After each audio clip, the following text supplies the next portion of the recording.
Welcome, class. Today we're going to be going over graphing systems of equations.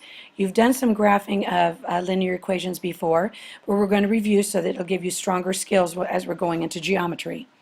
I want you to take a moment to pause this video. I want you to read through these Common Core state standards and the mathematical practices we'll be using as we complete our exercises. So pause for a moment, then you can restart.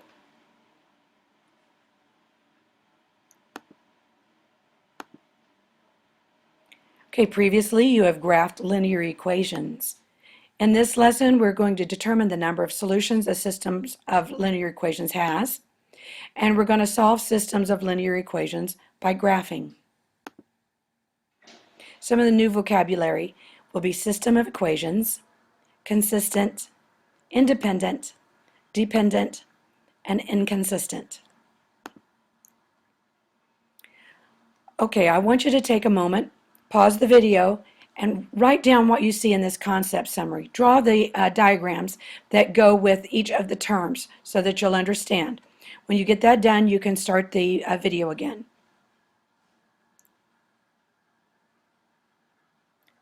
Okay, what this terminology, consistent, independent, dependent, and inconsistent, it deals with how many solutions that your graph system of equations ends up having. So looking at this graph, can you tell me, how many places do these touch? You're right, exactly one. So that means the number of solutions to this system of equations is exactly one. Because it does have a solution, it is consistent. But because it has exactly one, it is independent. Now look at this graph. These are a system of equations that have been graphed together, but you end up with the exact same line. So that means there is an infinite number of solutions. Because there's an infinite number of solutions, because their solution is consistent, but because there's infinitely many, it is dependent. Now look at this graph. Can you tell me what you call these lines? Yes, they're parallel lines. What do you know about parallel lines? They never intersect. So when you see a set of parallel lines, we have no solution. And that's why they are called inconsistent. Okay, let's look at a couple examples.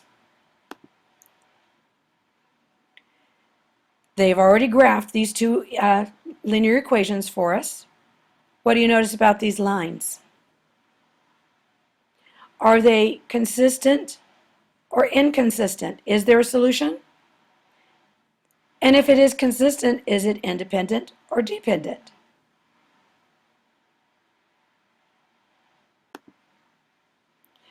Because they're parallel, there is no solution. These never intersect.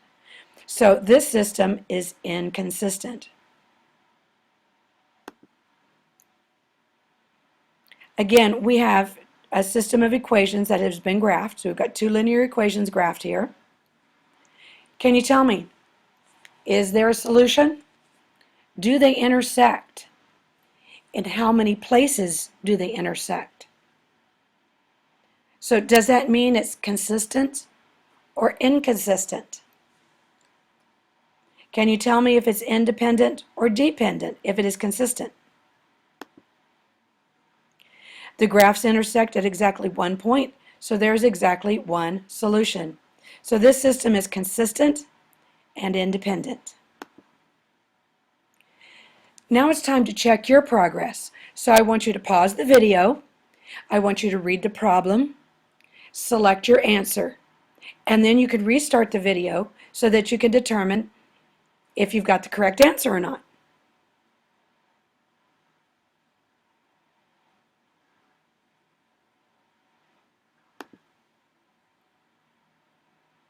Okay, so we're talking about y is equal to x minus 1. We're talking about this equation. And 2y plus 3x equals 6. This line. So we're comparing this line and this line as our system. And they are consistent. They intersect at exactly one point. And they're independent. So we're not thinking about this y equals x plus 4. We're not talking about this line. Another check your progress. So pause the video for a moment, read through the problem, study the diagram, select your answer, and then turn the video back on to see that you're correct.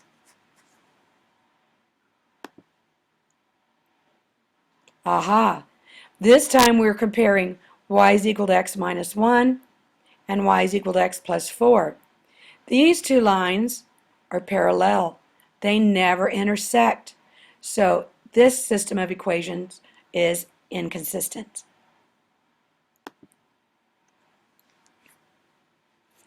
Okay, now we're being asked to graph the system of equations, then determine whether the system has no solution, one solution, or infinitely many solutions. And if this system has one solution, they want us to name it. So before we can graph this, are we ready to go ahead and start graphing, or we need to do something here? Well, I see that we need to solve for y. So why don't you pause the video for a moment and solve for y and see what you come up with as an equation.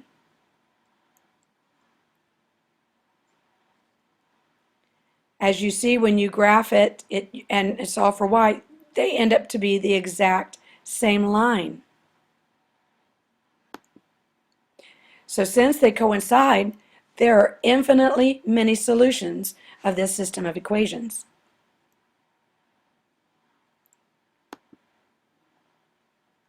Okay, now we're being asked to graph these two equations and determine whether the system has no solution, one solution, or infinitely many solutions. Now, if the system has one solution, we're to name what that solution is. So what do we need to do in order to be prepared to graph these sets of equations? You're right. First of all, we need to solve for y. So why don't you pause the video for a moment, solve for y, so that you can see about how to graph these systems. Oh, looky here. We end up with two parallel lines. So what do you know about that? Will we have a solution? No, we do not. They will never intersect. So there are no solutions of this system of equations. Time to check your progress. So I need you to pause the video, read the problem, graph these, and select your answer. Then you can restart the video to find out that you've got your answer correct.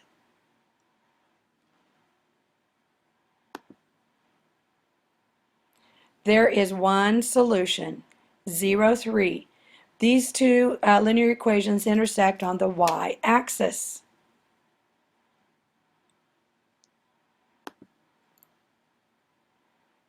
Another check your progress. So pause the video, read the problem, work your solution, determine which answer you're going to use, and then restart the video to check to see if you have your answer correct.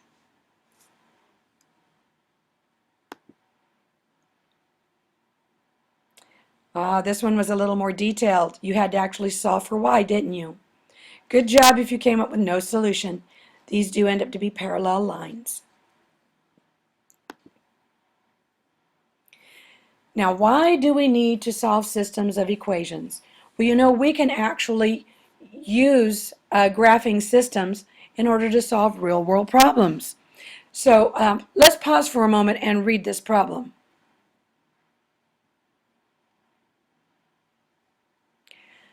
So we have Naresh and Diego, and Naresh rode 20 miles last week, but he plans to ride 35 miles from now on each week. Diego rode 50 miles last week. He decided that was a bit much, and so he's going to ride 25 miles per week from now on. And we're to predict the week in which Naresh and Diego will have ridden the same number of miles. So when will that cross? When will it intersect?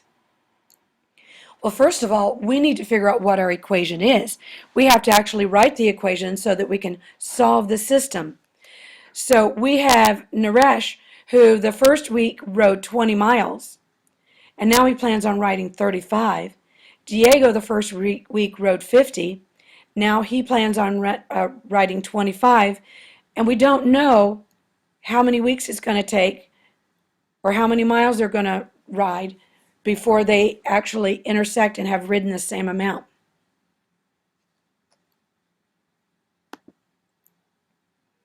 So we set up our equations. Here's Naresh. He rode 20, now he's going to ride 35. Diego rode 50 the first week, now he's going to ride 25. When we graph, we do see an intersection. What is that point? Looks like it intersects at 3 and 125. So if we want to see if we've got the right answer, we're going to check our solution. So in place of x, we're going to substitute a 3. And in place of y, we're going to substitute the 125. In each equation,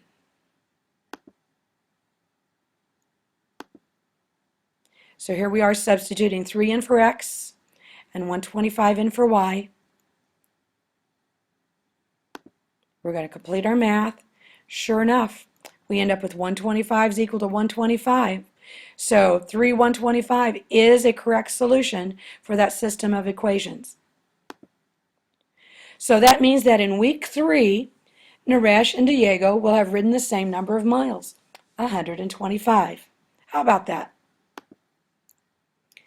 Now I want you to check your progress. Pause the video, read the problem, write your equation, and then select your answer. You can restart the video in just a moment to check to see your answer is correct. 5 weeks. Good job. And how many weeks will Alex and Amber have the same amount of money? It will take 5 weeks before they have the same amount of money. What amount of money is that going to be? I'll let you answer that question. Well, congratulations. You're done with graphing system of equations.